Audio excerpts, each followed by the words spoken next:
আমরা ভোটিং কর্মসূচি অলরেডি দিয়েছি।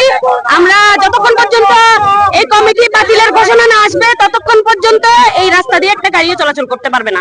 আমাদের বুকের উপর দিয়ে গাড়ি যেতে হবে।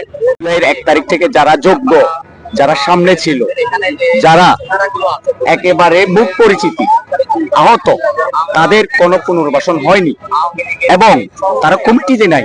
তাদের সবচেয়ে বড় কথা হচ্ছে ডট গ্যাংয়ের সদস্যদেরকে এই চট্টগ্রামের কমিটিতে, মহানগরের কমিটিতে জায়গা করা হয়েছে, উত্তর জেলাতে জায়গা করা হয়েছে, দক্ষিণ জেলাতে জায়গা করা হয়েছে। আমরা এই ডট গ্যাং, ছাত্রলীগ জনিত বিজড়িত এই গ্যাংকে নির্মূল করা ছাড়া আমরা এই রাজপথ ছাড়বো না। আমাদের কমিটিতে কি করে এই গ্যাংয়ের পোলাপাইন জায়গা পায়, আমরা সেটার দাবি নিয়ে বসছি। যতক্ষণ পর্যন্ত তারা এই দাবি না মানবে ততক্ষণ পর্যন্ত পুরো চট্টগ্রামকে আমরা অচল করে ছাড়বো ইনশাআল্লাহ। এই 3টা কমিটির দায় হাসনাত আব্দুল্লাহ সে নিজে দিতে হবে। আজকে যদি আমার ভাই বোনে কারোর যদি কিছু হয়, সে দায়ভার আবারও বলছি, সে দায়ভার দিবে হাসনাত আব্দুল্লাহ। হাসনাত আব্দুল্লাহর স্বৈরাচারী করার কারণে আজকে এই যাওয়ার এখানে চাঁদাবাজি থেকে শুরু করে সন্ত্রাসী থেকে শুরু করে মেয়েদেরকে নিয়ে যে লুণ্ঠিত খেলা, সেই খেলার রিজাউর মেতেছে। তারপরে হচ্ছে যে বন্দরের যে চুরি, সেই খেলাতেও রিজাউর মেতেছে। আমরা সেই খেলা অফ করে দিব, চাঁদাবাজিদেরকে আমরা অফ করে দিব। তারা সমন্বয় করলেও আমরা তাদেরকে অফ করে দিব চাঁদাবাজি। আমরা 24-এ নেমেছিলাম কি জন্য?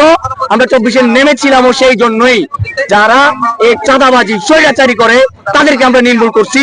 এইখানে আবারও বলছি, যদি ছাত্র আন্দোলনের কেউ যদি এই সাহস, দুর্বার সাহস ছাত্রদের সাথে দেখাতে চায়, আমরা তাদেরকে শক্ত হাতে প্রতিহত করব এবং তার চেয়ে বড় কর্মসূচি আমরা আগামী দিন দিব যদি এই কমিটি বাতিল না হয়।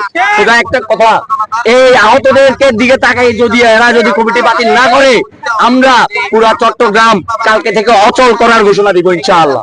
আমরা চাল চুল সব বের করে আনবো যদি আজকে এই কমিটিকে যদি তারা অগ্রহণযোগ্য না করে, বাতিল না করে, আমরা আরো উচ্চ কর্মসূচিতে আমরা যাব।